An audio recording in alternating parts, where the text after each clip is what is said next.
Oras sa Father Elmer Pinili, alas 8:12.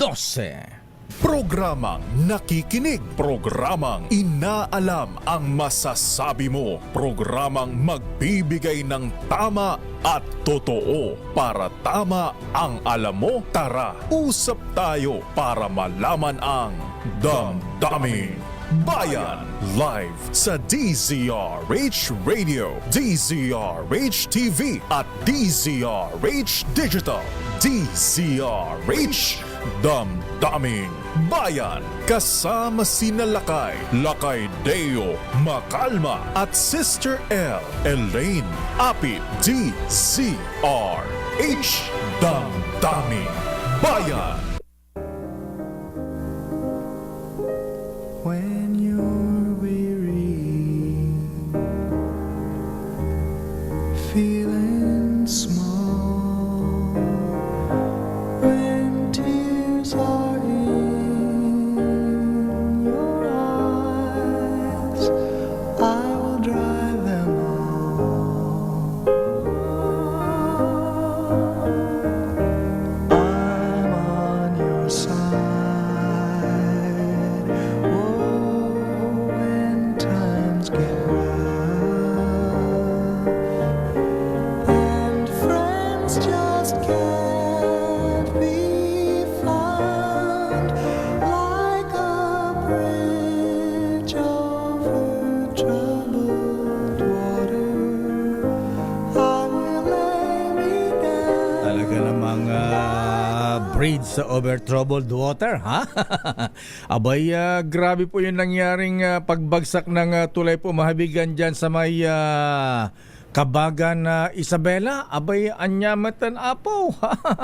Ano ang nangyari? Bakit bumagsak ang nasabing tulay? Damdaming Bayan. Magandang umaga Pilipinas. Ako po si Deo Macalma at welcome sa ating programang Damdaming Bayan. Abay, diretsahan na nga ba tayo, ha? Kasi anim po ang inulat na nasugatan matapos bumagsak ang hindi naman buong tulay. Ayan, yung isang bahagi po ng Maria Kabagan Bridge sa Isabela kagabi. At dito'y 4 na sasakyan sinasabing nahulog sa ilog. Kabilang isang truck at 2 SUV at isang motorsiklo.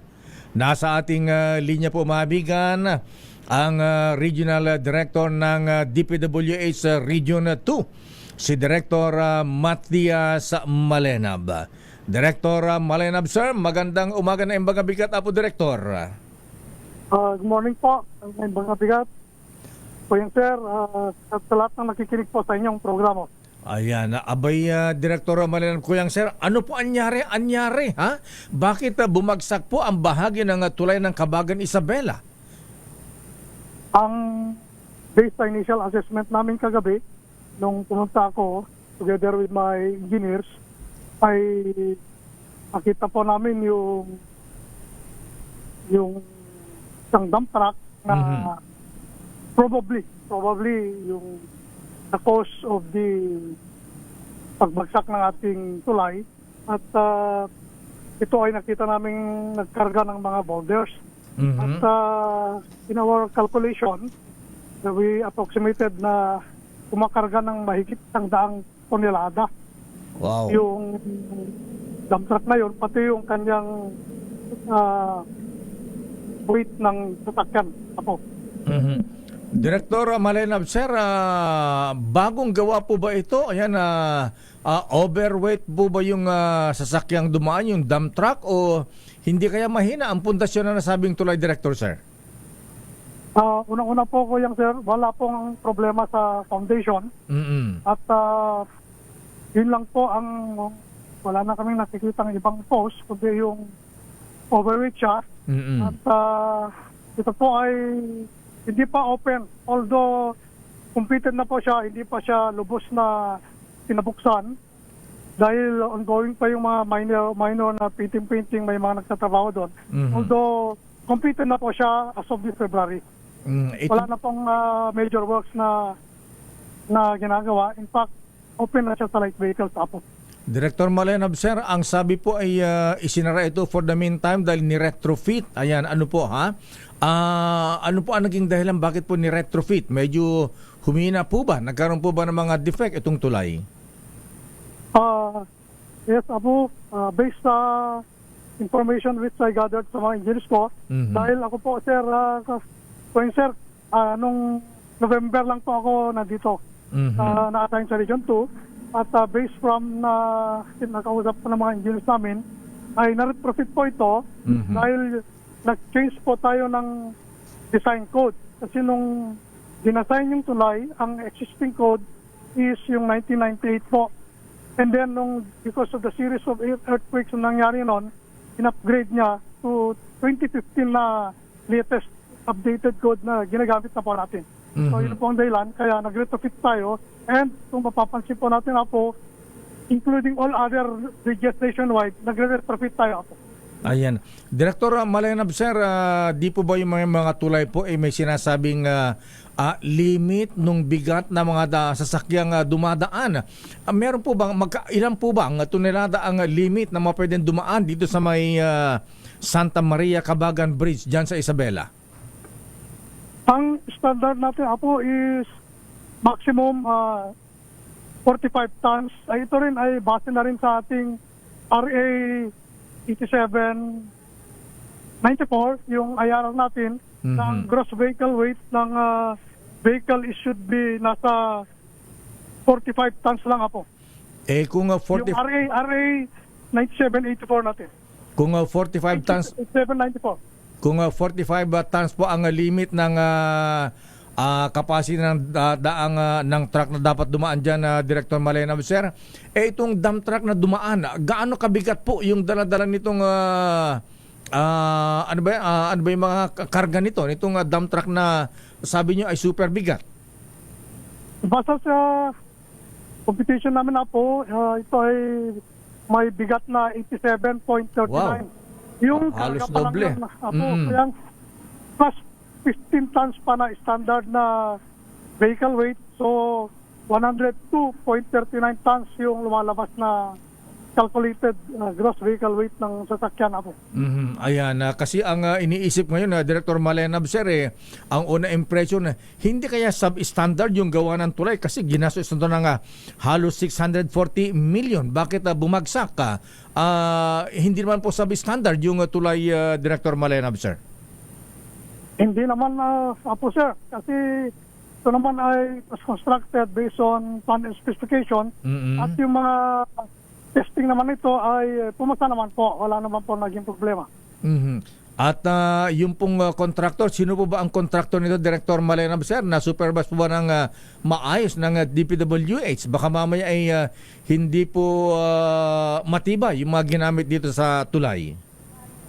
Ang contractor natin dito, sir, ay si RB Interior Junior Construction.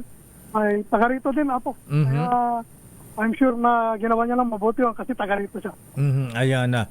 So ano po ang pananagutan ngayon na Director Malenab, sir, itong truck na dumaan na naging sanhi po ng pagbagsak ng tulay? Ongoing yung assessment pa namin kasi kararating lang ng mga engineers natin from Bureau of Design and Bureau of Construction from our central office para ganon ay i-assess mabuti ano yung cause of failure ng ating structure because of that overweight. So in a few days po, we will issue yung mga important na data regarding this incident. Ayan, lalo po project pala ito ni na Deputy Speaker Tony Pet Albano at Governor Rodito Albano at si Secretary Manuel Bunoan, Director Malenab, sir. Ito, sir, project po ng Government of the Philippines po, sir. Ganun ba? Yes, this was funded under GAA natin. Series of funds ito based on our GAA and under MICA ito, sir. Yung multi-year contracting authority natin. Ayan. So anyway, para maiwasan po ang pagdududa, ang DPWS po ba ay nakahanda rin pong maimbestigahan dito sa nangyaring aksidente ng pagbagsak ng tulay, Director Malenab, sir? Yes, Kuya sir, we are ready. In the name of public service, transparency, and accountability, we are open to any investigation. And in fact, dito na ngayon mga experts natin sa Central Office to assess really kung ano yung naging dahilan ng pag-fail ng ating struktura. Pero sa ngayon po, ano ang nakita nyo nga dahilan? Yung overweight talaga na dump truck na may mabigat na sakay, 100 tons kanyo ang dahilan ng pagbagsak ng tulay, Director, sir? Most probably, po Kuya sir. Ayan, oho. At yung issue ng substandard, wala namang ganyang usapin, Director? Nagtanong naman ako sa mga kasama ko dito, kaya wala namang ganong issue na sinasabi sa akin. Okay. Director Matias Malenab, sir. Just again po, thank you and good morning. At sana nga po ay sumurenda na. Tumakas daw yung driver ng truck. As per information, this morning, hanggang ngayon, di malocate yung driver. Driver, ayan. Oo. Teka muna, saan ba galing yun at saan pupunta? Bakit yan dumaan? We penetrace namin last night when we were at the site. Most probably galing sa western part of Isabela or probably Kalinga area kung nasaan yung mga boulders natin. Kasi doon sa immediate area, wala naman po ng source ng boulders doon. Okay. So probably somewhere western part of Cagayan or Isabela. Okay, Director Matias Malenab, Kuyang sir, maraming salamat. Good morning, Naimbagang Bigata po. Yaman po. Thank you po. Mga kaibigan, Director Matias Malenab, Regional Director ng DPWH Region 2. Damdaming Bayan. Yan, abay 45 tons ang limit po nung tulay, mga kaibigan, na pwedeng daanan. Sinasabi po na yung dump truck, abot ng 100 tons, abay super bigat naman yata yun. Kaya siguro di ba dapat yung may mga tulay na ganyan merong weighing station yung iba o kaya may mga notice, di ba alam ng driver? Damdaming Bayan. Samantala, nako talaga, good morning sa mga taga MMDA. MMDA Artes, ang sabi po ni Dr. Ruel Badong Salvador, abay masyado naman yata maarte ang mga taga MMDA, masyadong OE naman yata, abay sabi pati ba naman convoy ng chief ng Philippine National Police hinuhuli pa. Damdaming Bayan. Ayan, good morning Chairman Erwin George Garcia. Abay binibigyan mo ng tip yung mga magkakalaban sa politika, pwede rin po maglagay mga kaibigan ng campaign materials na ilagay ninyo, halimbawa kalaban nyo Tunying Baha. Ayan. Huwag iboto si Tunying Baha. Ayan, convicted sa kaso ang mga iyan. Ayan, pwede pala yung mga ganon, abay, pero di kaya delikado yan. Damdaming Bayan. Alamin nga muna natin ang latest mula sa Malacanang. Ang Palace Press Officer Undersecretary Claire Castro, abay inaakusan po, mahabigan na attack dog ng Malacanang. Kasi medyo matapang itong si Yusek Claire Castro, mahabigan, abay di ko alam kung ginagaya ba si dating Press Secretary Harry Roque, o kaya itong si Attorney Sal Panelo. Pero yung aligasyon na ganyan na attack dog siya ng Malacanang, itinatanggi naman ngayon ng bagong Yusek Claire Castro ng Presidential Communications Office. Alamin natin ang report mula kay RS14. Let Narciso please come in. Miss Let. Hindi daw matatawag na pagiging attack dog ang dumepensa sa mga maling akusasyon at impormasyon. Iyan ang binigyang diin ni Palace Press Officer at PCO Undersecretary Claire Castro sa harap ng mga palamang tugon kontra sa mga isyong ibinabato sa administrasyon. Ayon kay Castro, siya ang sasagot sa mga isyong ibinabato hindi lamang laban kay Pangulong Marcos, kundi pagdepensa din sa katotohanan. iginiit ng PCO official na kung hindi sasagutin ang mga akusasyon, baka mapaniwala ang mga tao. Nanindigan si Castro na hanggat may fake news ay sasagutin at itatama nila ito para nalalaman ng publiko kung ano ang totoo at hindi. Samantala ngayong araw ay muling sasamahan ni Pangulong Marcos ang mga kandidato sa pagkasenador ng administrasyon. Gaganapin ang campaign rally ng Alliance para sa Bagong Pilipinas sa San Jose del Monte City sa Bulacan. Lakay? Nung oras sila sa Bulacan, Let? Mas maagang ayan sa doon dahil may press con sila ng alauna Lakay, pero si Pangulong Marcos doon sa rally ay 5:30 inaasahan. Pero yung mismong rally ng mga kandidato nila ay alas 4 ng hapon. Ang Robes country, ha? Ayan, si Mayor Robes, ha? At sinong congresswoman? Rida. Ayan, Rida Robes. Ayan. So sila ang host ngayon dyan. At siyempre, ha? Yung magandang lalaking gobernador dyan, si Governor Daniel Fernando, ha? Ayan. Na sinasabi ng kailaban na kulelat daw sa survey. Okay din to si Willie Alvarado, ano, ha? Anyway, so abangan natin yan. Ano pa ang latest sa Malacanang, Miss Let? Yan, so far Lakay, ang schedule ni Presidente, bagamat mayroon din siyang meeting sa Regional Development Council sa Bulacan mamaya. Ayan, okay. Maraming salamat, Miss Let, sa mga taga-Bulacan. Antabayanan ninyo ang mga kandidato ng administrasyon, Alyansa ng Bagong Pilipino sa may San Jose del Monte, Bulacan. Maraming salamat, Miss Let. Good morning, balik sa Lakay. Damdamin Bayan.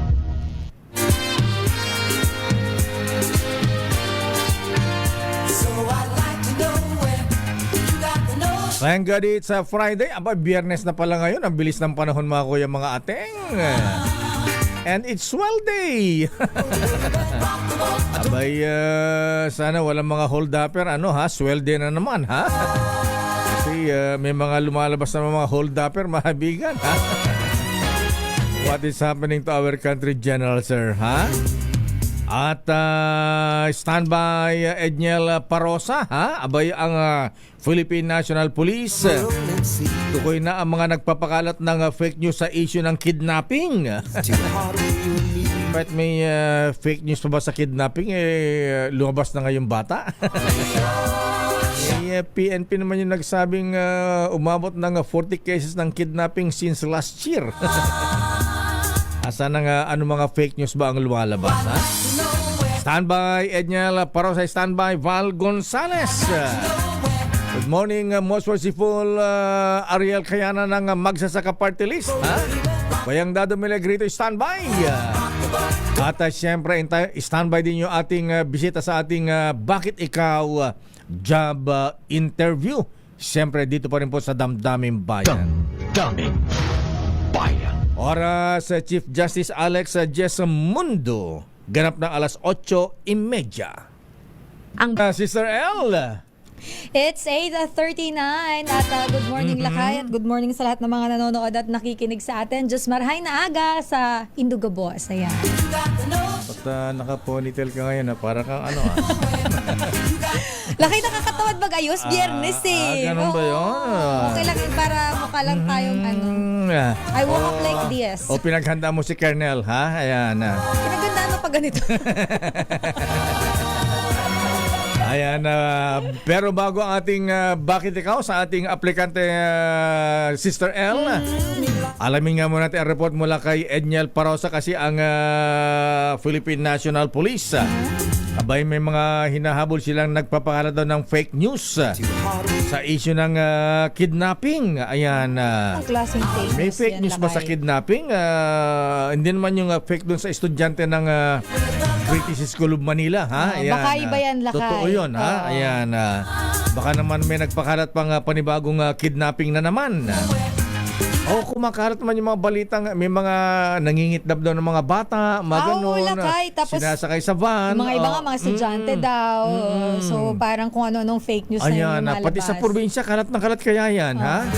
May kausap ang gobernador kahapon pati sa probinsya nila may mga kumakalat na ganyan. ha? Yung mga sinasabi may puting van. Ayan, oo. Ito ba yung sinasabi mo, Edniel? Edniel Parosa, please come in.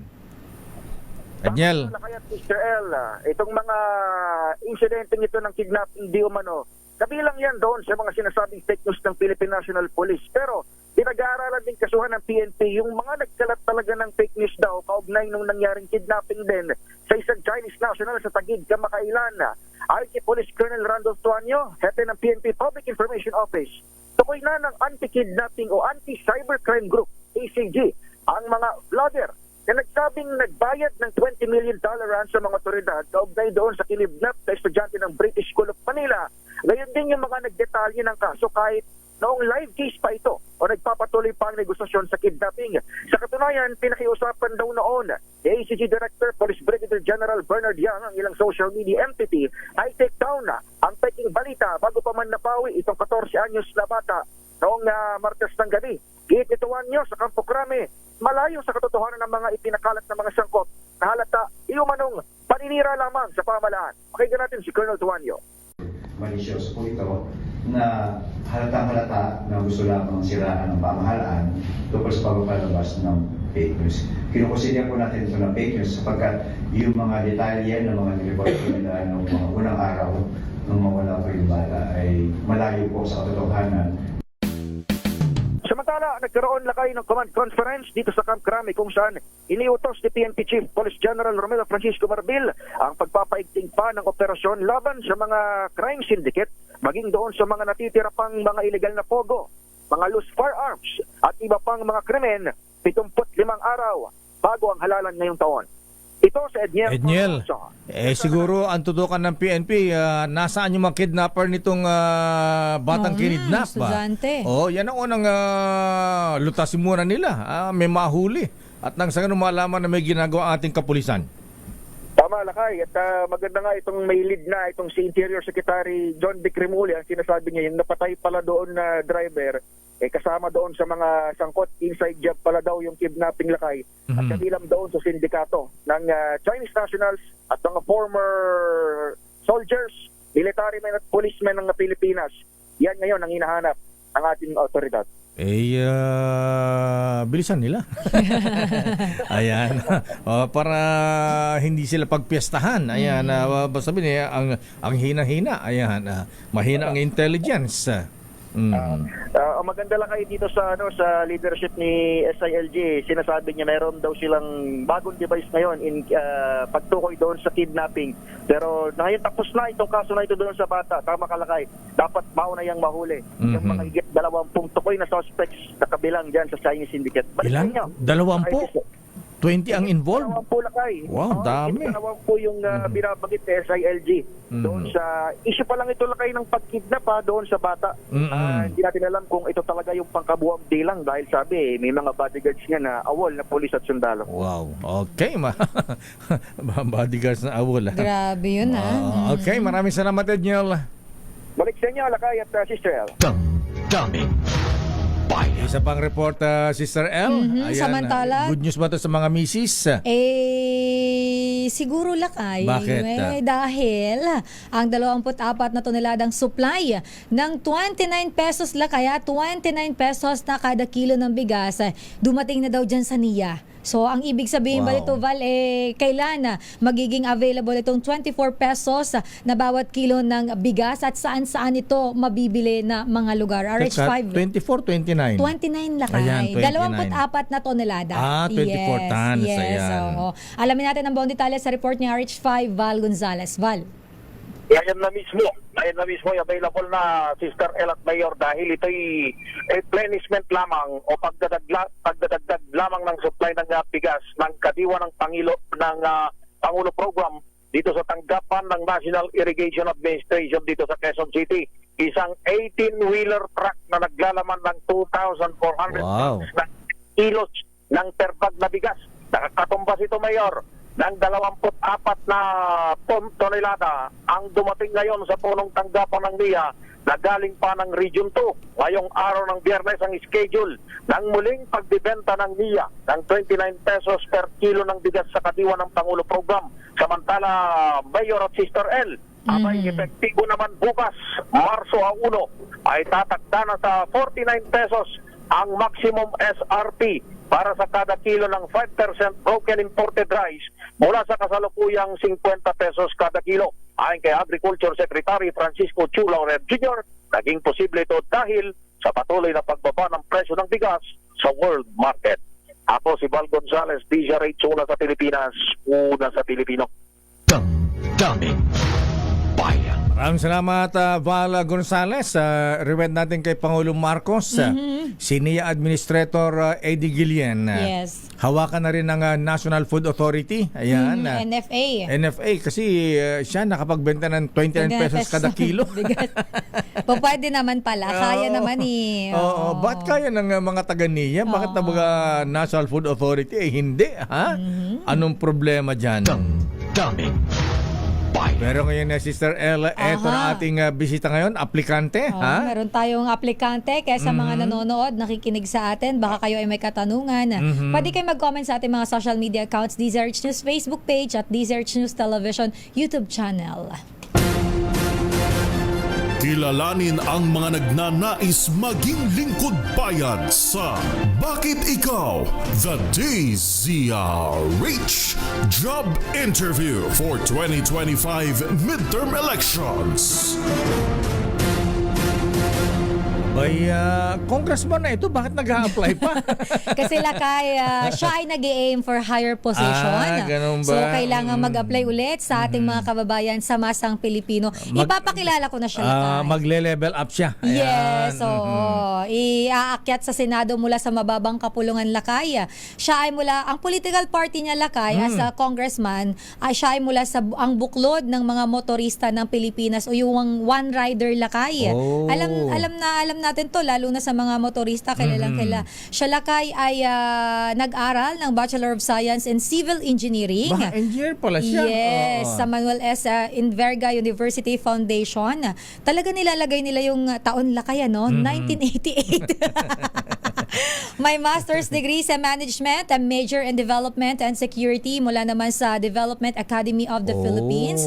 Lakay, ang kanyang karera sa pulisya at advokasya niya, Lakay. Siya ay retiradong Lieutenant Colonel ng Philippine National Police, dating opisyal ng Highway Patrol Group, naging hepe din, Lakay, ng PNP Public Information Office sa Cavite, at siya, Lakay, ang nagtatag ng Ang Rider Safety and Advocates of the Philippines. Ito, Lakay, yung organisasyon na nagtataguyod ng kaligtasan ng mga motorista sa kalsada, no? At siya din, Lakay, ay isang social media YouTuber? Influencer. Charot lang.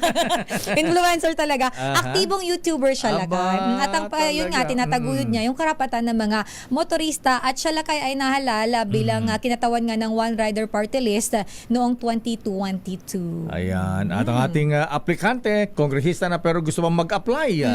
Pero sa pagkasenador naman. Yes. Ayan.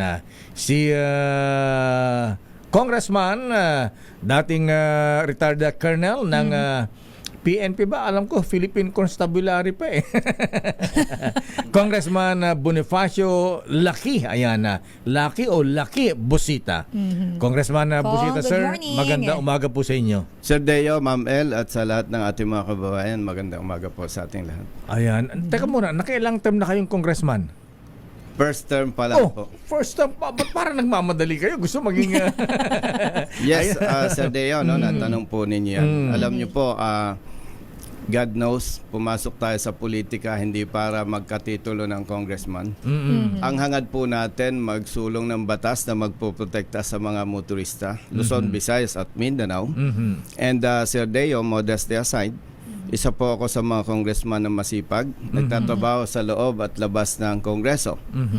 Pero, yung pong panukala nating batas, yung motorcycle for hire, na kung saan magiging legal ang hanap buhay ng mga riders, mahigit 5 buwan na po ito, nakabinbin pa rin at hindi umuusad sa Senado. Ikalwa po, yung Fair Traffic Apprehension Act na magpoprotekta sa mga motoristang inaapi at inaabuso. na-process naman po. Nagkaroon ng mga hearings sa Kongreso, sa committee. Pero ito po ay nakabinbin sa Committee on Transportation. Sir Deo, hindi po kailangan ng motorista si Colonel Bosita. Ang kailangan ng motorista, batas. Ay, o yun. Para kung patay na si Colonel Bosita, protektado pa rin sila. Yes po. At nakita ko po, Sir Deo, na kung mananatili Deo lang pa. po. Pasensya po, sanay talaga ako sa Sir. Dahil galing ako sa PNP. Yes, sir. Sanay, Ayan, sanay. Parang awkward ako kung tawagin kitang Deo. Ano? Mahirap sa ano. So, Sir Deo, nakikita ko po na kung mananatili pa ako sa Kongreso, mauulit ang nakaraan for 3 years na walang batas na maipapasa si Colonel Bosita. Ano po, hanggang Kongreso lamang. So, kaya po ako ay naghahangad na maging senador. At siyempre, Sir Deo, Opo. and Ma'am El, hindi naman pwedeng pantransportasyon lang. Marami po tayong nakitang problema na para sa akin bilang mahigit 30 years na public servant, may mga problema, Sir Deo, ang dali naman ang solusyon eh. Ang kailangan lang, dedikasyon at pagmamahal sa taong bayan. Ayan, sabi niyo problema, ito muna Congressman Colonel Bosita, sir. Dahil kayo ay dating opisyal ng Highway Patrol Group. Ang hepe ba ng Philippine National Police, dapat bang pagbawalan dumaan sa EDSA busway? Hindi lamang po ang hepe ng Philippine National Police. Kung sino ang hindi sinasabi ng batas at palisiya na bawal sa busway, dapat bawal. Aba, astig si Colonel, ha? Oo. The law is hard but it is the law, sabi nga. ha? Yes po. At actually, Sir Deo, kung ang ating mga otoridad o mga nanunungkulan ay hindi magpapakita ng disiplina at paggalang sa batas, hindi tayo pwedeng umasa na ang mga motorista at iba pa nating mga kababayan ay susunod sa batas. Mahirap asahan po yun. Ayan, yung mga law enforcers, parang congressman din, mga mababatas, ay huwag lawmaker, lawbreaker, law enforcer, huwag dapat lawbreaker din. Ayan. Yes ganun. po, para iangat natin ang respeto at paggalang ng taong bayan sa mga otoridad at mga nanunungkulan. Ayan. Kung marami po ang nangyayari ngayon na mga aksidente, sobrang dami po at nai-involve po dito karamihan mga motorsiklo. At yung iba po, alam naman natin to, very common term na ginagamit, ang daming kamote. So ang dami pong kamote rider, ang dami din kamote driver, yung mga naka 4 wheels, marami po yan. Hindi naman po natin yun sinisingle out yung mga nagmomotor. Bilang kayo po ay tinataguyod ang kapakanan ng mga motorista, kaligtasan, I'm sure hindi lang po ng motorista, kundi lahat ng tao na nasa kalsada. Ano po kaya ang pwede nating magawa para po mas maging disiplinado yung mga driver, maging pong yung mga tao ay marunong sumunod sa mga batas trapiko. Kung kayo po ay bibigyan ng pagkakataon na maupo po sa Senado, ano po ang pwede nating magawa para magkaroon ng pangil, mas maging mahigpit at sumunod yung tao? Ma'am El and Sir Deo, bago ko po sagutin ang inyong katanungan, gusto ko lamang po sabihin na ang anumang problema, pag hindi mo alam ang ugat, mahirap mong marisolba. At ako po naniniwala na likas na mabuti tayong mga Pilipino. Ano po ba ang ugat nitong mga sinasabing kamote riders, undisciplined motorists? Walang benggahan, totoo lamang. Ito po ay malaking kasalanan ng mga nagdaang administrasyon sa LTO. Bakit po, Sir Deo? Bakit, Opo, sir? bakit po? Alam ko, walang kontra sa akin. Maraming nagdaan po ang taon dekada na. Basta may pera ka, kahit wala kang alam, magkakalisensya ka. Patay tayo dyan, mga fixer. Yes po. At ibig sabihin po, itong mga sinasabi nating undisciplined motorists, riders, biktima lang ito eh. Why, Sir Deo? Opo. Halimbawa po, binigyan kita ng lisensya, hindi naman kita tinuruan. So, anong aasahan natin na ikaw ay disiplinado at marunong sa kalsada? So, pag nagkaroon ng argumento, mag-aaway tayo. Akala mo tama ka, pero mali ka. Akala ko naman, tama din ako, mali din pala ako. So, yung katanungan po ni Ma'am El, dalawa po ang napaka-importante dito sa usaping ito. Number one is education and enforcement. So, alam na po ninyo, modesty aside, since 2006, nagkakandak po kami ng libreng road safety seminar sa mga motorista. So, kapag tayo po ay naluklok sa Senado, unang-unang riripasuhin po natin yung mandato ng LTO patungkol sa education. Kasi po, sa kasalukuyan ngayon, may mga accredited school sila Pero bagamat wala tayong konkretong basihan, may mga information na lumalabas na nandun pa rin yung anomalya, yung tinatawag na non-appearance. Basta malaki ang bayad mo, complied lahat, magkakalisensya ka. At alam ko, at pamunuan naman ng LTO ngayon ay maayos at hindi nila itatanggi. Meron silang mga accredited training schools na sinuspende nila at siguro nirevoke na rin. So yun po ang pangunahing bibigyan natin ng atensyon, yung road safety education. Second, yung enforcement. Opo. Dapat po matiyak na bawat enforcer, bawat pulis na masasangkot kaugnay sa traffic enforcement, totoong marunong at may yung competent. Bakit ko po nasabi ito si Sir Deo? Opo. Naku, napakaraming beses ko na pong napatunayan LTO chief, district, evaluators, inspectors, traffic enforcers nila, law enforcers, even police, local enforcers, maraming beses po, paulit-ulit nating napatunayan, Sir Deo. Sila mismo, napakasimpleng batas, hindi maipatupad ng tama. So, balikan ko lang po, number 1, dapat tutukan education. Second is enforcement. Tiyakin dapat na yan ay natutupad, nagagampanan nila yung kanilang mandato. Para hindi napiperwisyo ang ating mga kababayan. Alam mo, Sir Deo, malaking issue dito. Ano po? Pag ito ay hindi binigyan ng atensyon, diyan po nagmula yung aking advokasya Bakit po?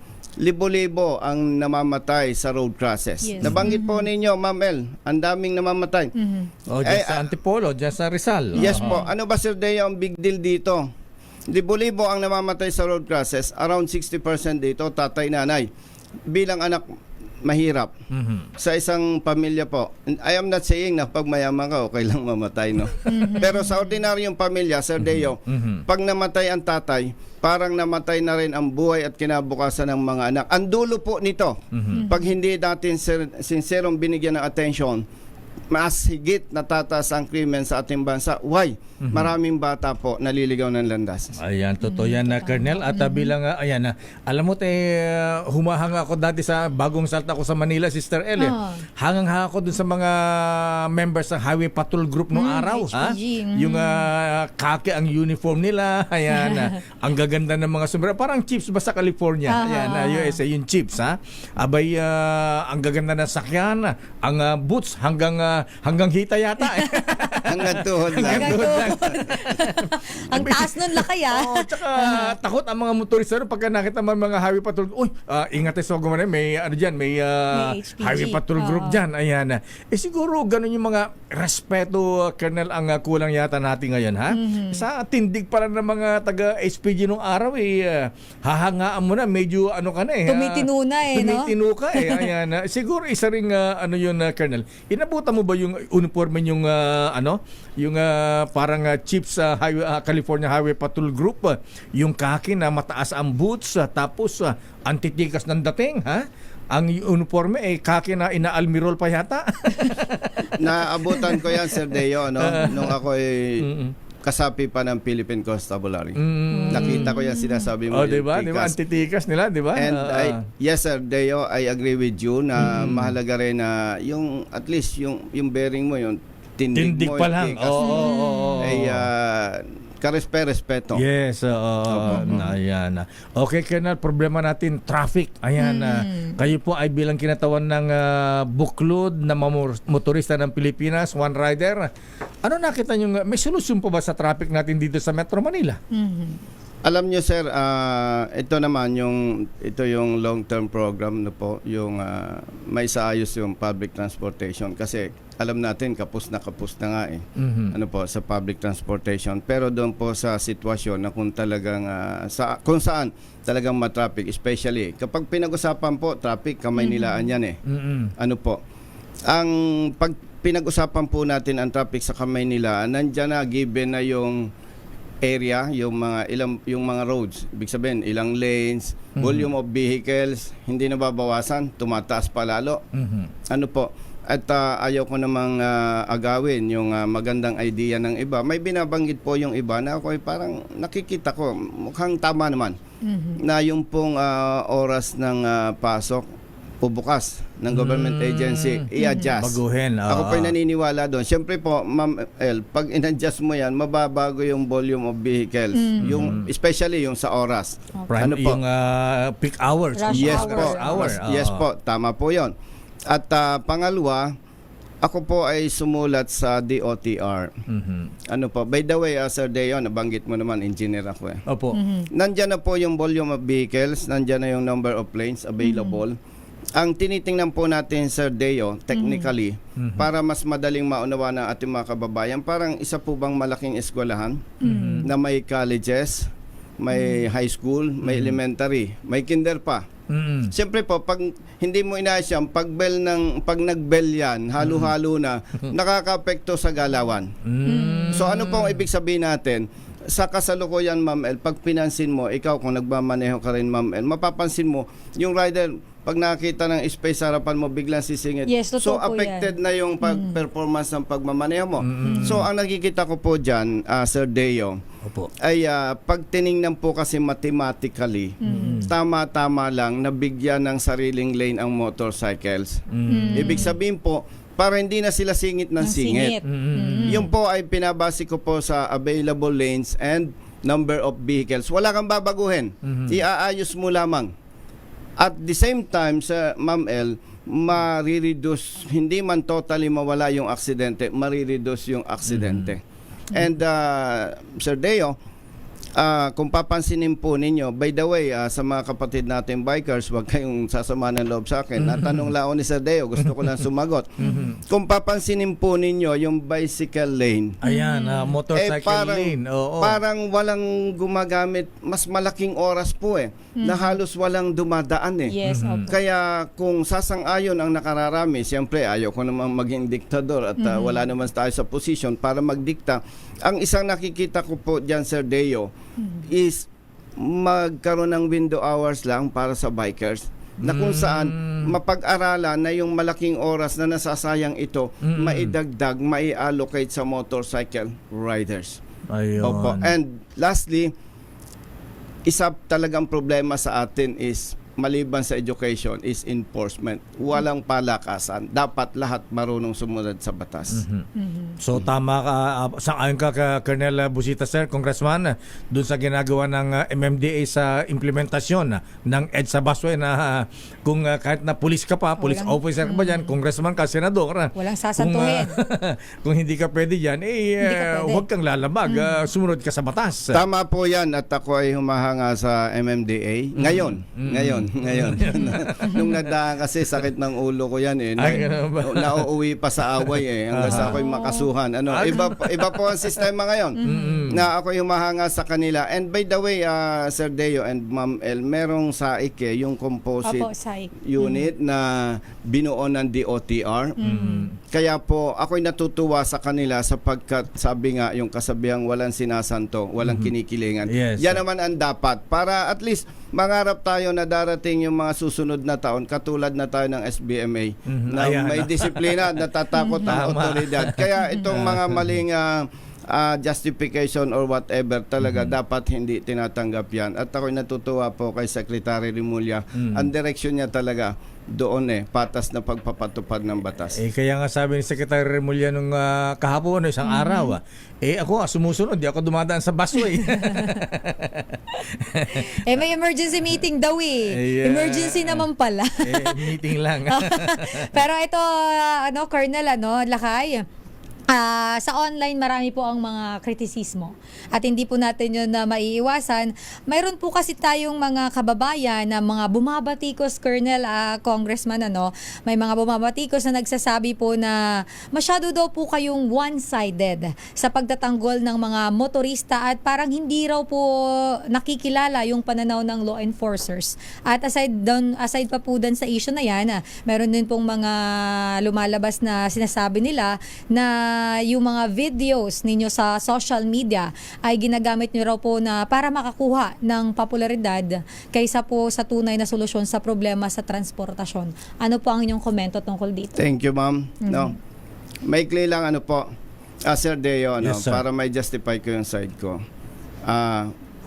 2006 pa nagkakanda ako ng seminar kasi gusto ko ma-address, Sir Deo, yung rampant road crosses at yung pang-aabuso. Opo. And 2006. Mhm. Noong 2019 po, nagkanda ko ng seminar sa Tugigaraw, napakalayo. Mhm. So, nung dumaan po ako sa Inantok, nagpahinga somewhere in Nueva Vizcaya. Mhm. Iniisip ko, sabi ko, kung may participants ako every Sunday na 100, that is 400 monthly. Mhm. So sa isang taon, 4,008. Sabihin natin 5,000. Mhm. So sa 20 years, 100,000. Mhm. Sabi ko, parang mali kahit ang laki ng sacrifices ko, hindi ko pa mahahabol yung malaking problema na gusto kong ma-resolve. Mhm. That's why nag-engage po ako sa social media, which is Facebook. Mhm. Ngayon, 2019. Mhm. Kung popularidad po ang hahabulin, honestly, hindi ko naman ugali talaga magpasikat. Mhm. But sabi ko, Sir Deo, kung ikaw, Sir Deo, halimbawa nakita ko not wearing helmet, Mhm. ang mindset ko, habang sinisita kita at pinangangaralan kita, Sir, ilan po bang anak mo? 3 po. Ay paano kung madisgrasya ka? Sinong bubuhay ng pamilya mo? So yun ang mindset ko. Ano po, since 2019. So parang napakaganda po na habang nagsisita ako, nagle-lecture ako sa iyo, ma'am, napapanood ng taong bayan. And I think maganda yun So ngayon, doon naman sa issue na gusto daw kumita ng pera si Colonel Busita, definitely hindi po. Why, Ma'am El? Makikita po ninyo ang daming vloggers. By the way, maraming salamat po sa mga vloggers na gumagamit ng aking video. Ang dami pong vloggers na gumagamit ng aking video. Yung isang video nga, ang liit nung views sa akin. Yung isang video, 61 million views. So, hindi ko po kinu-question yon. Ngayon, yung sasabing one-sided, hindi po. Dahil paano po, Sir Deo, open sa public yung video, syempre. Nasa Facebook, nasa YouTube. Napakahirap, Sir Deo, na bilang advocate, bilang dating pulis, then pinagpatuloy ko advokasya, congressman ako. Tapos, Sir Deo, kung mali ang ginagawa ko po, baka hindi na ako kayang humarap sa inyo. At baka babatukan na lang ako dyan sa tabi ng kalsada. Ano po? And open sa public, Sir Deo, ang telephone numbers ng office ko. Kung halimbawa si Sir Deo, nasagasa ako, nabastusan ka sa estilo ko, pwede ka naman tumawag, mura-murahin mo ko. O kung anong pananakot. Pero, Ma'am El, nandyan yung mga staff ko, kasama ko. Kahit isa walang nagparating ng masama na mga pananalita. So alam ko po, talagang, Sir Deo, kahit gumagawa ka ng maganda, hindi mo pwedeng sabing makukontento sa taong bayan. And bilang isang engineer at bilang isang congressman, mathematics tayo. Kino-compute ko, Sir Deo, yung bumabati ko sa akin. 0.007 to 0.009%. So more than 99% po ina-accept yung ating advokasya. Kaya nakakatulog po ako ng mahimbing. Ang pananaw ko kasi, Ma'am El, as long as na alam mo tama ang ginagawa mo, huwag kang mag-alala. Yan. Sabi nila, Congressman Busita, you cannot please everybody. Yes po. Ayan. Isa pa, Colonel, ayan, bago, ayan, nakikinig sa atin ang yung kasama sa Kongreso, Congressman Ador Pleto. Ayan, Nako. magaling na mambabata Hi, si Kong Kong. Busita, masipag, suportado kanya. Ayan. Boss Pleto ng Bulacan, sir, maraming salamat. Maraming salamat sa suporta. Ayan, isa pa, dahil kayo ay nasa transportasyon ng Congressman Busita, sir, ang tanong ano ang inyong posisyon sa transport modernization? Dapat bang i-phase out na ang mga traditional jeepneys? Alam mo, Sir Deo, nung nasa Kongreso, tinatalakay po yan. Hindi natin kino-question ang modernization program.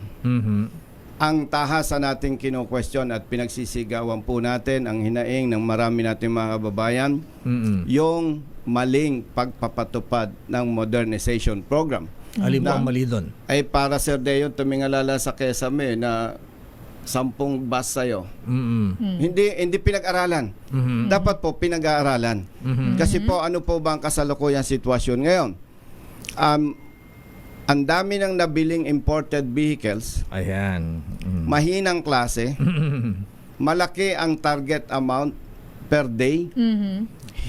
Gumagapang na ang mga drivers, hindi pa kumikita. So, suma total po, ang dami ng nakajunk na modernized vehicles kuno na napakahinang klase, Sir Deo. Ano po bang masamang epekto nito?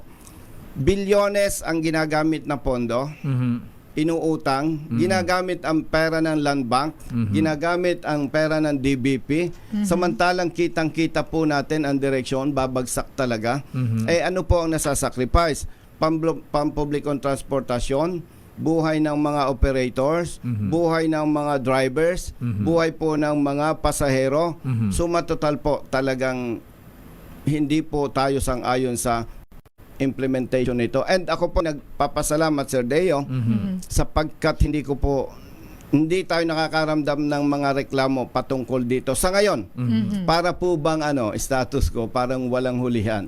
Ano po? At ako po'y umaasa na pag naluklok tayo sa Senado kasama si Colonel Kerubin, mas mapapalakas natin ang laban dito sa dapat maipatupad po ng tama itong modernization Ayan, program. tsaka- Huwag i-phase out ang mga pampaserong jeep natin. Bakit po? Ma'am El, kung mahina naman ang inikita mo, bakit nag-interest ka pang mag-aircon? Tama mo, hindi kailangan ng mga kababayan nating naka-aircon dahil itataas mo naman ang pamasahe. Okay na yon. Paano, Ma'am El, kung namalengke ka, may isda ka, tumataga Oo, sa tapos nasa plastic, aircon tapos ka. naka-aircon. Parang hindi naman natin sinasabing matalino tayo, pero hindi kailangan matalino dyan kailangan may common sense lang. Yes.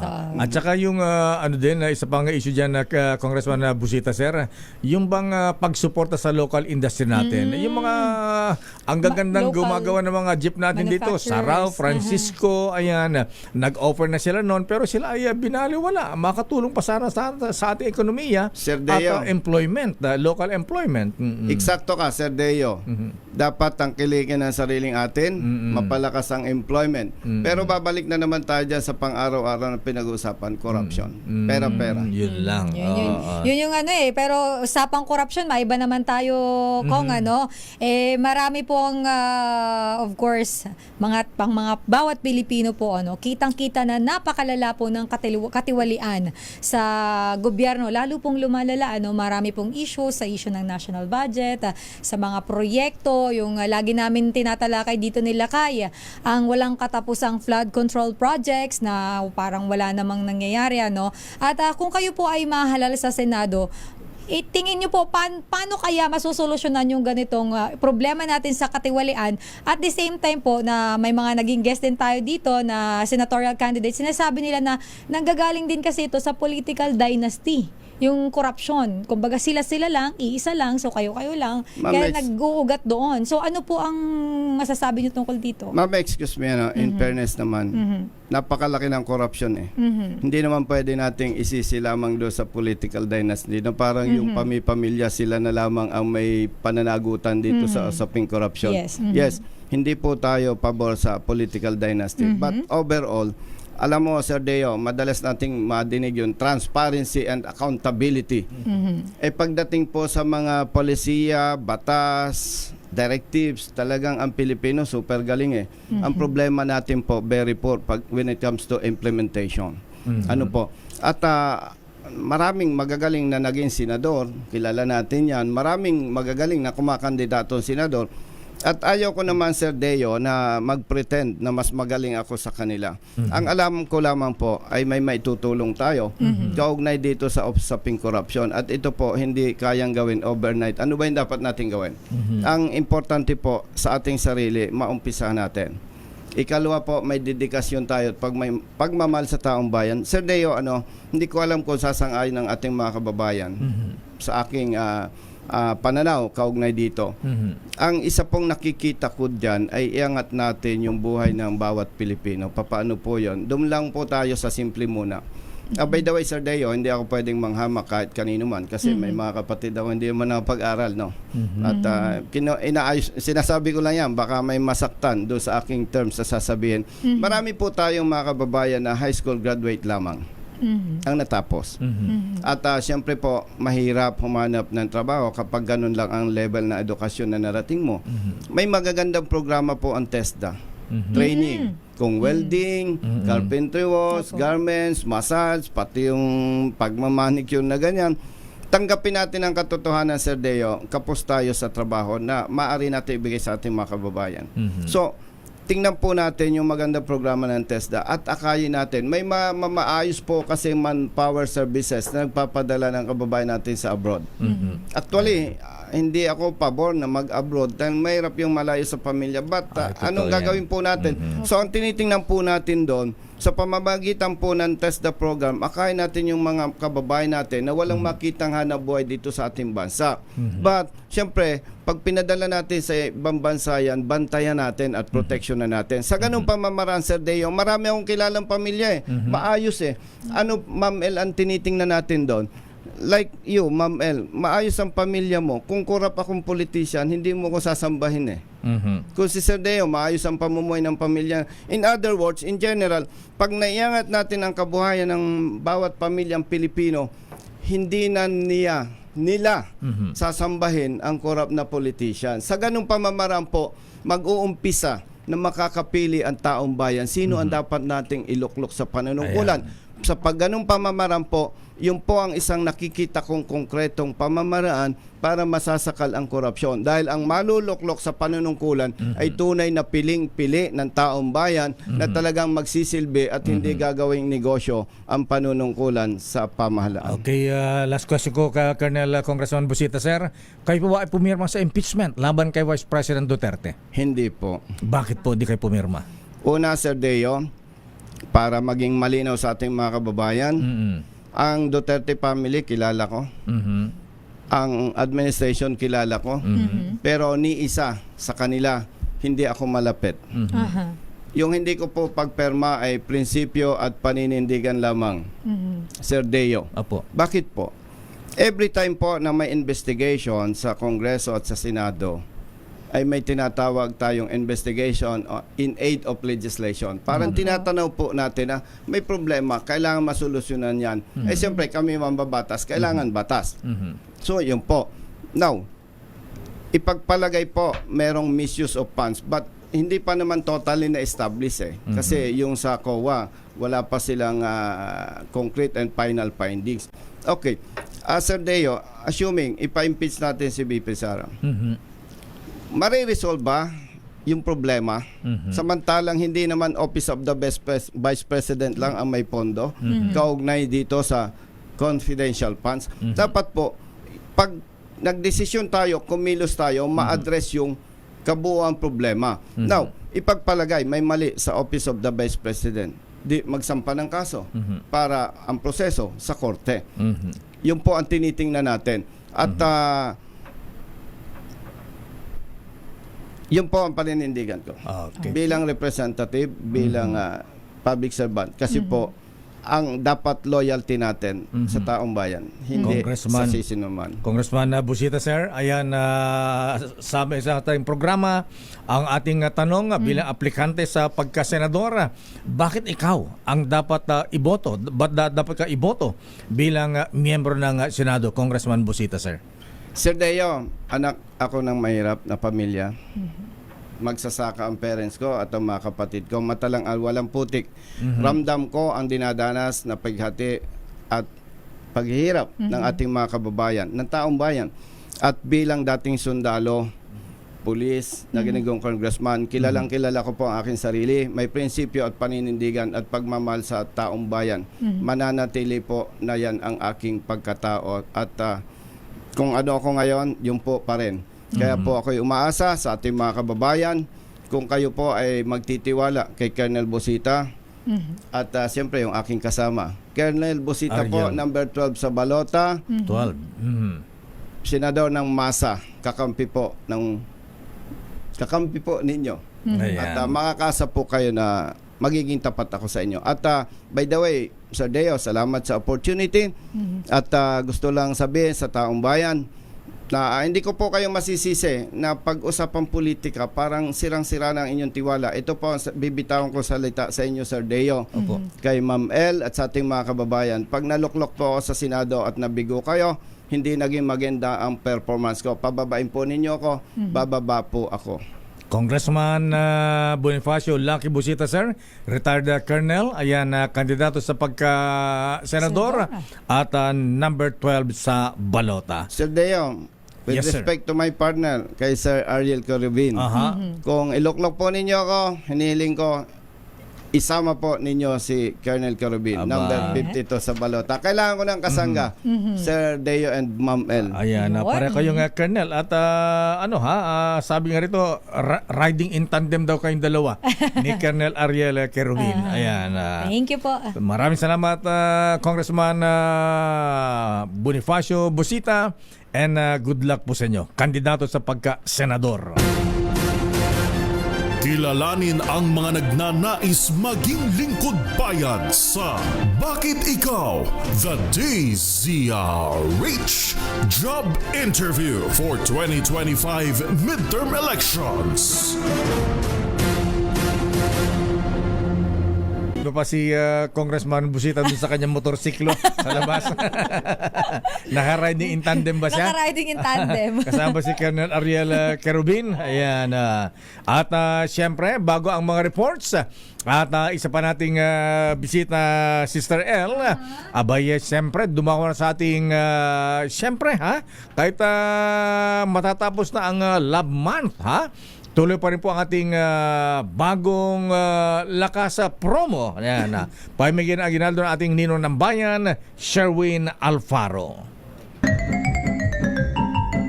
Ito na ang ating winner sa DZRH Bagong Taon, Bagong Lakas Promo. Ayan, ang ninong ng bayan, Sherwin Alfaro, ang Santa Claus ng bayan.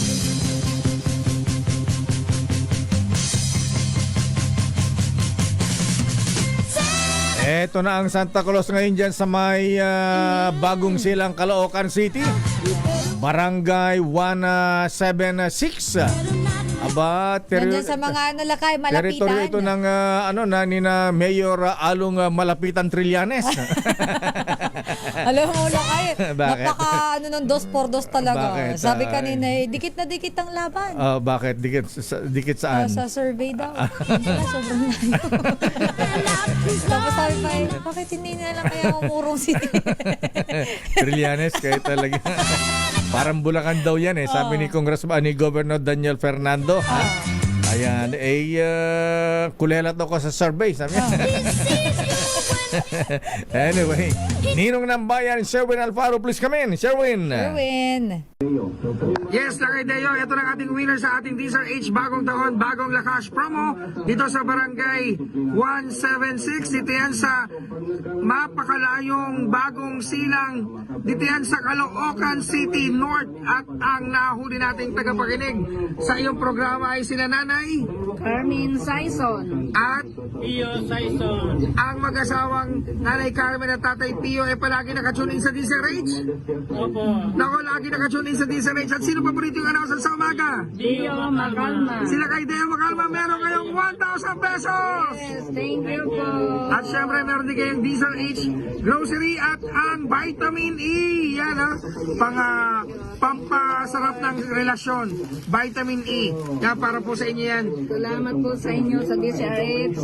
Higit sa lahat, siyempre, sa Panginoon at sa kanyang mga staff. Maraming salamat.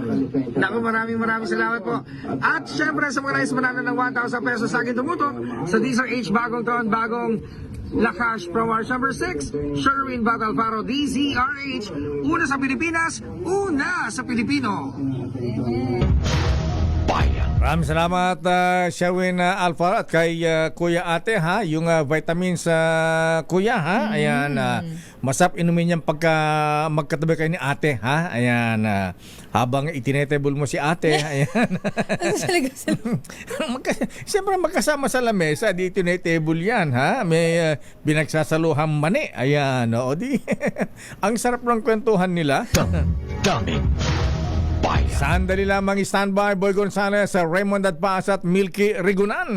Abay, batiin ko lang ng happy birthday muna ito, Sister El. Baka mamaya Sino yan, Lakay? baka patamain tayo sa loto. Ayan. Taga PCSO yata yun eh. Ayan. Kaya batiin natin. Baka bigyan tayo ng tip kung paano manalo ng loto. Ha? Si retired Judge Felix Reyes, ang chairman ng PCSO. Ayan. Happy birthday, Happy Judge. birthday po. Kay Sister Ana Razonable at Sis Chemiliora ng Tao Lambda Kappa Fraternity Sorority. Aba, happy birthday! Happy birthday din kay Greg Yumol, Valentino Roman, Jera Season at Kuyang Raymond Castillejo at Kuyang Judge Boyeta Mapili. At binabati rin natin, may pinapabati si Congressman Dado Menegrito. Ayan, happy birthday kay Malu Forio from Remy and Gary. Ha? And congratulations and good luck daw kay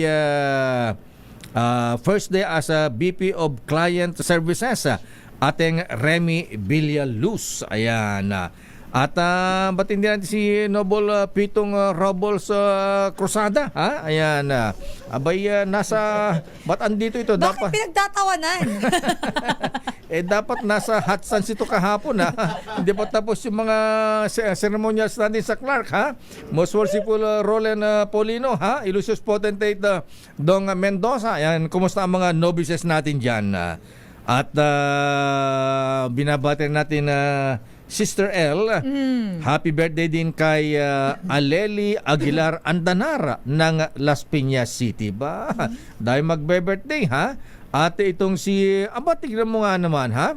Birthday pala ni Noble Brigadier General Eliasar Guillermo Eliasar. Talaga? Hindi pala.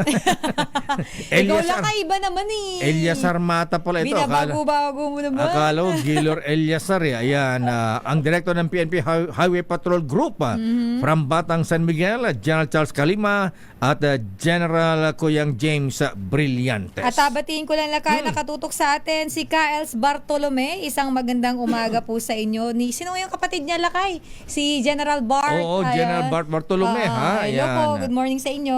At si Mayor Bartolome, ayan, good morning po sa inyo dyan sa Cotabato. Sandali lamang sa ating bisita, Sister L. Alamin na muna natin ang report mula sa Kamara.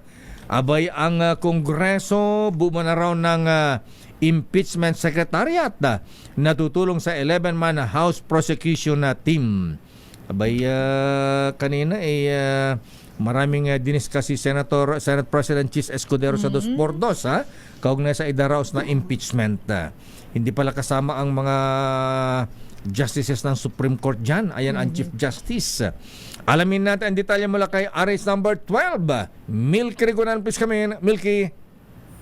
Lakay at Sister L, binuo na ng Kamara ang Impeachment Secretariat na magbibigay ng technical at administrative support sa 11-man House Prosecution Team sa impeachment trial ni Vice President Sara Duterte Carpio. Ito ay nakasaad sa Memorandum Order number 19-1006 na inilabas ni House Secretary General Reginald Velasco. Ayon kay Velasco, mahalaga ang magiging papel na gagampanan ng Impeachment Secretariat para magbigay ng mga kailangan logistical, research at documentation support sa House Prosecution Team. Ang Impeachment Secretariat ay bubuin ng mga kinatawan mula sa Office of the Secretary General, Office of the Sergeant at Arms, Legislative Operations Department, Legal Affairs Department at iba pang mga relevant units ng Kamara. Sabi ni Velasco, magiging papel ng mga ito ay ang pagbibigay ng plenary support, legal research, records management, stenographic transcription, information technology, security at administrative coordination.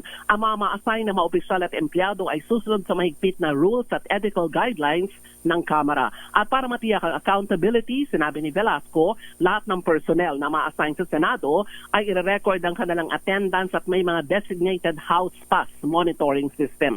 Dagdag pa ng Secretary General, inactivate ng Impeachment Secretariat matapos ilabas na ni Senate President Chis Escudero ang proposed calendar sa napipintong impeachment trial kay Vice President Sara Duterte. Ako si Milky Rigunan, nagulat para sa DCRH, una sa Pilipinas, una sa Pilipinas.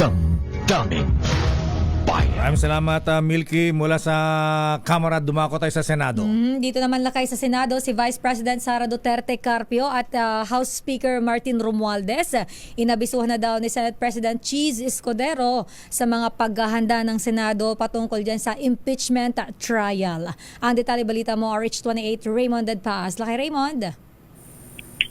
Elaine at Mayor, naabisuhan na sina House Speaker Martin Romualdez at Vice President Sara Duterte sa mga ginagawang paghahanda ng Senado para sa impeachment trial. Ito ay sa magitan ng liham na ipinadala ni Senate President Francis Cheese Escudero sa kanilang dalawa na merong petsa na February 25. Ito ay nag-aabiso sa kanila na meron na umaakto na ang Senado alinsunod sa mga rules at guidelines para matiyak lamang na maging maayos yung gagawin na impeachment trial. Binanggit din ito yung iba't ibang mga paghahanda gaya ng mga seating arrangement, pagbili ng mga gamit at kanakailangan sa impeachment, kasama na yung robe na kanilang gagamitin bilang mga impeachment judges. Meron ding inihahanda mga lugar para sa defense, meron sa prosecution at meron din sa mga media at ganoon din yung mga bisita. Kasunod dito ng inilatag nitong impeachment calendar ng pagkakabanggit yung referrals ng plenary sa June 2 doon sa articles of impeachment at posibleng sa July 30 ay yun yung formal na pagsisimula ng impeachment trial laban kay Vice President Sara Duterte. Ito si RH28 Raymond Dadpaas para sa DZRH, una sa Pilipinas, una sa Pilipino. Damdamin Bayan. Maraming salamat, Raymond Dadpaas mula sa Senado. Happy birthday muna kay Kuyang Rene Libunaw. Aba, ng Nueva Ecija, 71 years old na pala siya ngayon. Binabati ni ating Karina Japana at very worshipful General Odi Japana. Damdamin Bayan. Sandali lamang, Giselle Boy Gonzales. Alam, may pinapadisqualify pang kandidato sa Catanduanes, ha? At ayan, buti naman, ha? Masipag mga taga-NBI. 6 na foreigner, Sister L, inaresto, ha? Dahil sa pag-access sa iba't ibang bank accounts. Naku, yung bank account mo, baka na-access na yan, ha? I-check mo Lakay, mabuti. sa dami talaga akin pa. I-check mo Kukunti mabuti. nang alam, ma-access pa. Sisimutin pa. Dapat dagdagan. Damdamin Bayan. Sandali lamang, most worshipful Undersecretary Ariel Kayanan ng Magsasaka Party List. Oras, Sister L. It's 9:38. Sandali lamang, Boy Gonzales, Giselle Ricafort. Abay, tika muna, batiin ko muna natin ito mga brethren o mga kuyang, ha? Yung mga taga-Katipunan Masonic Class number 489. Abay, nag-iimbita sa kanilang public installation mamaya sa Estanza, Marikina City. Congratulations sa incoming Worshipful Master Rex Pineda, Senior Warden Lord Alfred Wee, at Junior Warden Noel Flores. Aba, ang kanilang guest of honor speaker ko Dado ay si Right Worshipful Deputy Grand Master Raul Canon. At bukas naman mga taga-Juan na sumulong lads, ha? Ayan, sa Scottish Rite Temple naman. Congrats incoming Worshipful Master Eugene Manlulo, Senior Warden Robert San Juan, Junior Warden Jeffrey Alvarez. Aba, bukas din yung mga tagalawag. Ay, good morning Kuya Joey Bayrosul, Joey Soriano, ha? Congrats sa mga incoming officers, Worshipful Master Anthony Abadilla, Baldomero Tapia at Junior Warden Ermi Rivera. Aba, congrats mga brethren. At happy birthday pa kay Kuyang Deo. Aba, birthday ni Kuyang Deo Bonifacio, ha? Happy birthday, Kuyang, ha? Sandali lamang sa ating mga reports at siyempre sa ating Your Business is Our Business, Sister L. Abay, yung Alpha Mart, di ba? Dito ka nag-grocery, Alpha Mart, ha? Hindi. Hindi ba? Kadiwa ka nga pala, ano, Oo, ha? kadiwa tayo, support local tayo lakay eh. Magtatayo pa ng 200 stores ngayong taon ba? Dami, ha? The business is good. Yes. Oras, Sister L. It's 9:46. inyo. Ayan. Abay, ingat sa biyahe mo, Sulsipol, sir, ha? Abay, papunta pala sa Grand Lodge of the Philippines ngayon dahil siya ay guest of honor and speaker sa public installation ng Pinaglabanan Masonic Lodge number 374. Ba?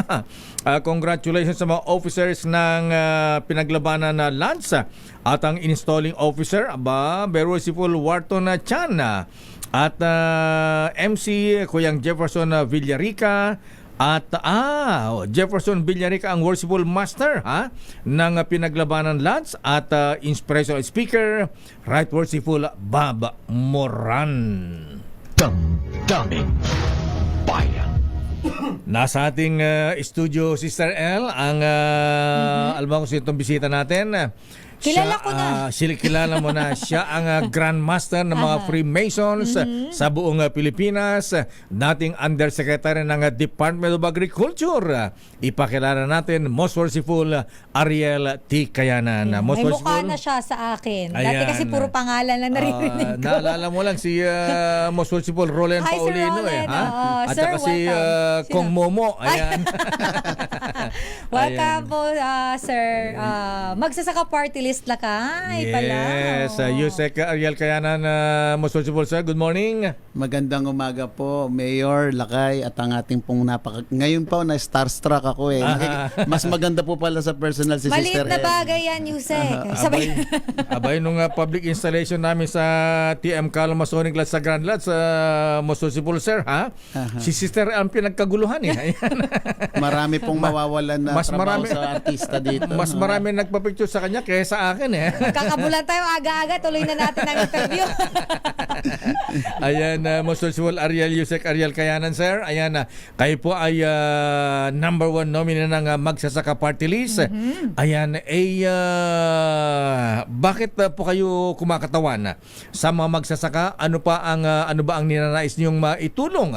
Ano po inyong magagawa sa ating mga magsasaka na medyo hirap na hirap pa rin hanggang sa ngayon? Buong pagpapakumbaba po Malakay, Sister L. Opo. Na alam niyo naman po ako'y nag-semi-retire na dahil full time po ako sa Grand Lodge. Kaya lang po ito pong last year at itong taon na to ay kusang lumapit sa atin ang mga ibang sektor ng magsasaka. Ay yung pong mga LGUs, Mayor, Governor na napagsilbihan din ho natin.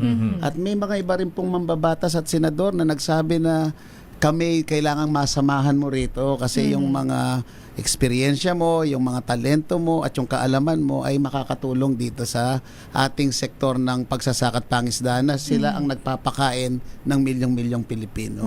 Dahil bilang kayo po ay dating Undersecretary ng Department of Agriculture, of course, for sure, alam nyo po yung mga pinakaugat ng problema ng atin pong mga magsasaka. Ngayon po ay ako'y papalaot sa kabilang panig ng bangka. Dati po kahit tayo implementors, executive, ngayon naman po'y legislator Sa at saka oversight. Oversight. Sisigura yung paggawa ng batas at kung ano yung batas, siguraduhin mapatupad po yung batas. Those are two different things po. Yes. At speaking of batas, lawmaking ang magiging trabaho po rin sa Kongreso. Ano po kung mananalo kayong congressman bilang nominee ng Magsasaka Party List, Most Worshipful Ariel Kayanan, ano po ang binabalak nyong gawing panukalang batas para makatulong po sa ating mga magsasaka? Lakay, Sister L, nung pong ako'y nasa executive, ay nakita ko po napakaraming batas. I think yung mga sobrang dami ng batas, ang tanong po natin ay napapatupad po ba talaga sila lahat? And if there is something that some of the legislator, I'm not saying all, that they miss, the full implementation of the law, yung partial tsaka full, magkaiba ho yun. And the oversight effect of the effect of the law so that we will know if the law will be maintained, abolished, or amended to upscale and strengthen. So ako po ang tinitingnan ko po rito, number 1 yung DA.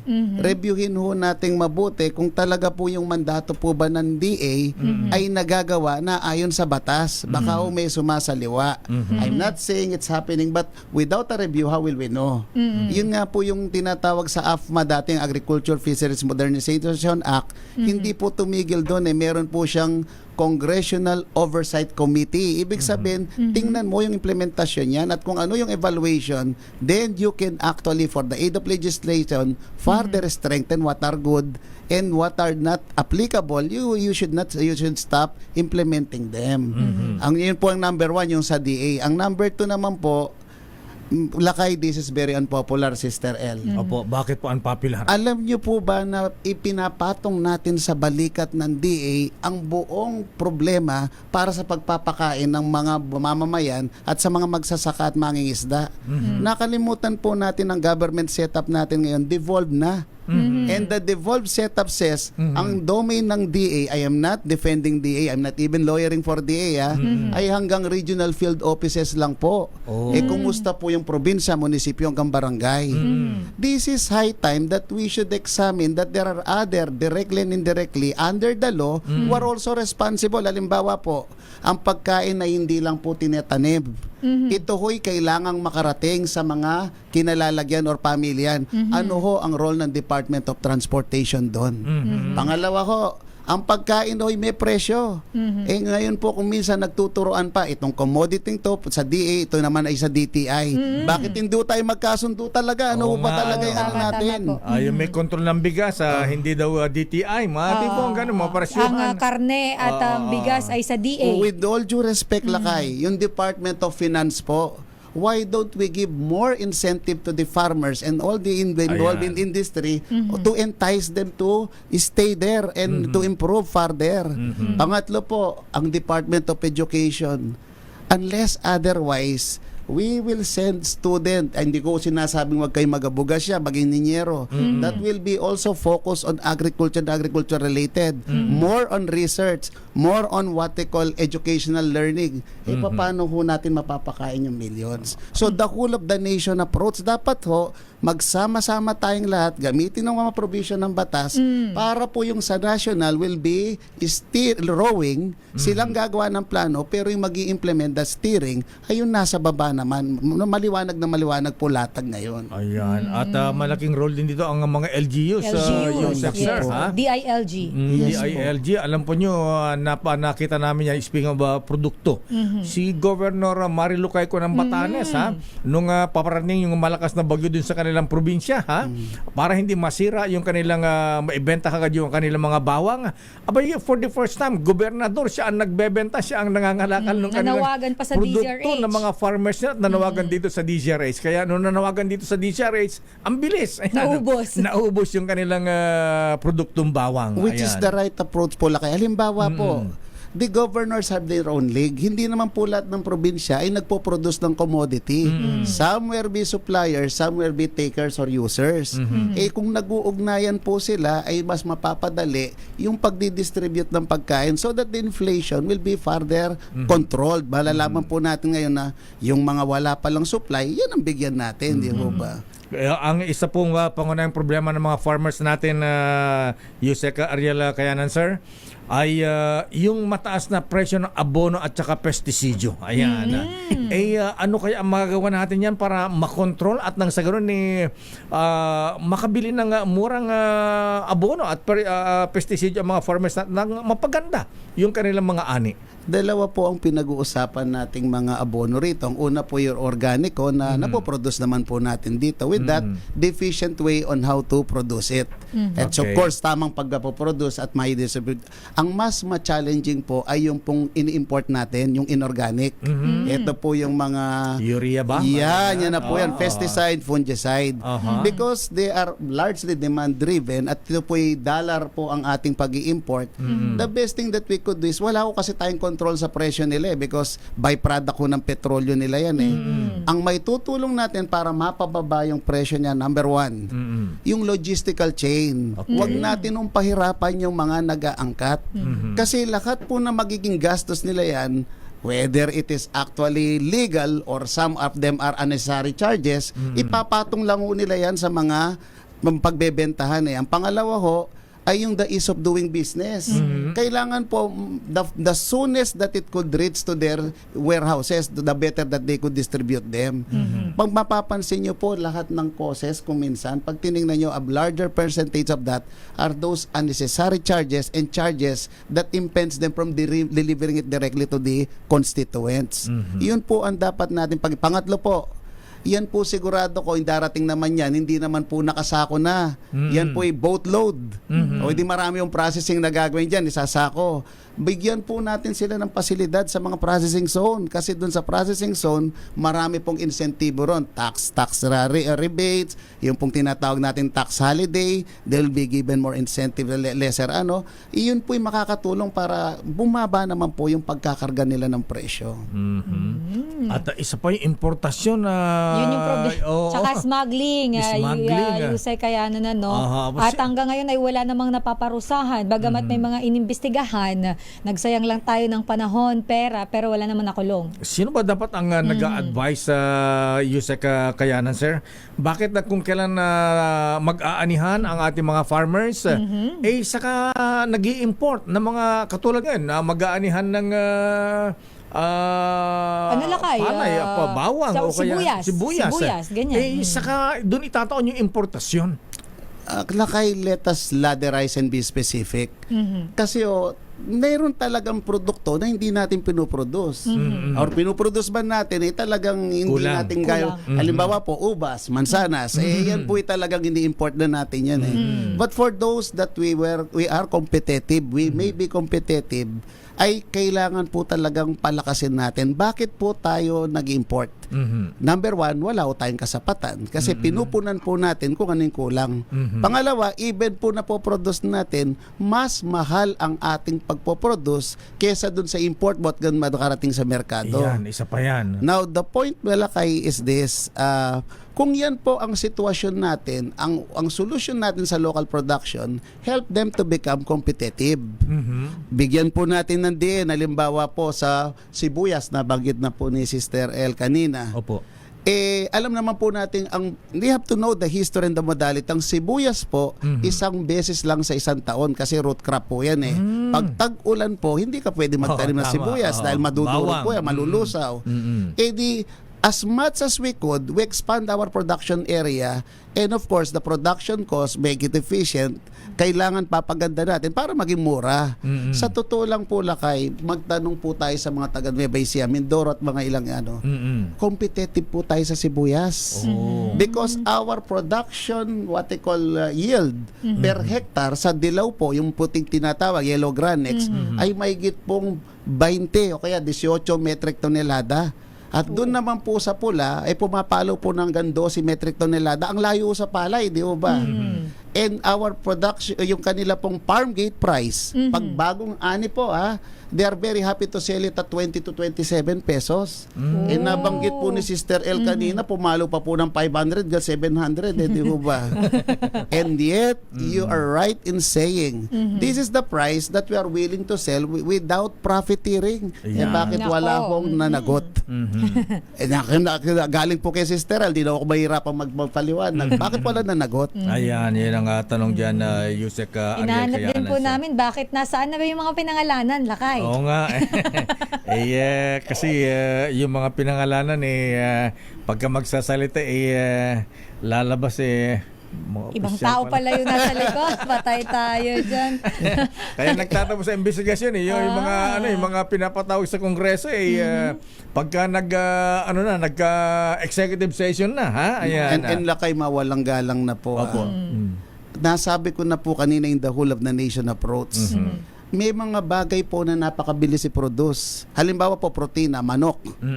Doon, 45 days. Ngayon po, 35 to 27 days kaya na natin mag-produce. Walang isang buwan, kaya mo pala mag-produce. Bakit di ka makapag-produce na marami? At ang problema naman, pag marami ka na i-produce, alos ipamigay mo na lamang.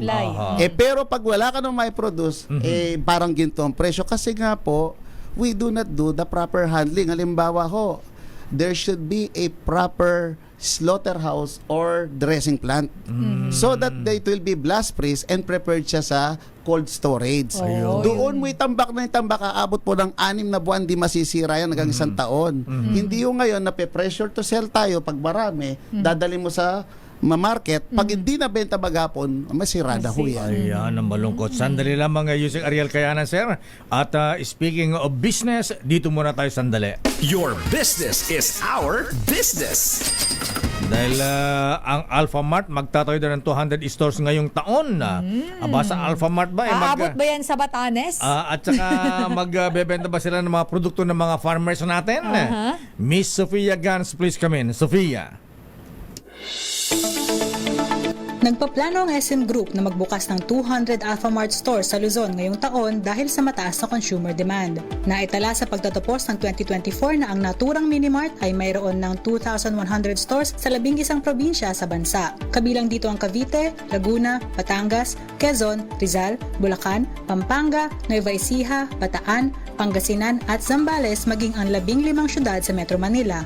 Ayon kay Harvey Ong, Chief Operating Officer ng Alphamart Philippines, nakatuon sila sa pagpapalakas ng kanilang presensya lalo na sa mga underserved areas ng Luzon. Sinabi rin ng SM Group na nakatulong ang Alphamart sa pagpapalago ng micro, small and medium enterprises sa pagbebenta nito ng kanilang mga produkto. Samantala nagsara ang palitan ng piso kontra dolyar kahapon sa halagang 57 pesos at 91 centavos kada US dollar. At iyan ang ating balita sa mundo ng negosyo. Your business is our business. Ito si Sofia Gans para sa DZRH, una sa Pilipinas, una sa Pilipino. Maraming salamat, Sofia Gans. Ayan, alam mo, yung mga ganito maganda sa ating ekonomiya. Ayan. At ngayon, bilang panghuli sa ating bisita, Sister L. Parang nagbabakit ikaw tayo rito, Parang ganun na nga. Ayan. Dahil ang mga farmers nanonood, nakikinig sa atin ngayon. Ay, yung mga nakikinig lakay sa radyo, shout out natin, lalo na yung sa malalayong mga probinsya na talagang naka-transistor pa. Hello po sa inyong lahat. Sa ating sina Kuya Pedro Pilapil, ayan. At siyempre mga kuyang, mga ateng, ayan. Okay, Yusek Mosochul Ariel Kayanan, sir. Ayan, bakit ikaw ang dapat ibotong kinatawan ng magsasaka party list? Ito po yung sa aking pagpapakambabang loob na pananaw. Number 1 po, nabanggit ko na kanina, ay nasubukan ko na minsan 2 administrasyon na nasa eksekutibo tayo. So, I know how and what to implement. Ang problema po natin ngayon, nakita ko rin po yung mga clauses. Halimbawa po, polisiya ang budget. May mga batas na bigyan po ba ng tamang budget yung mga batas para ma-implement natin. So, that is something that we have to look forward with. Ang pangalawa ho, ay kung pong naibigay na NEP, National Expenditure from DBM, i-appropriate po, that is the power of the Congress, the purse. Tama ho bang naatado yung budget? Kung kulang na ho, o kaya sapat man, hindi naman naiatado na mabuti, naka-line item yan, paano natin ma-implement ng tama? And lastly, nabanggit ko rin po, if you implement something, you have to evaluate and test it. Kasi nung gawin mo yung batas, kailangan mayroong proof of concept na tama ho yung batas. Yun po yung implementasyon. Kailangan ho talagang may oversight, which is something that we miss. To come to the full circle, dapat po, yun in aid of legislation, hindi lang tayo gawa ng batas.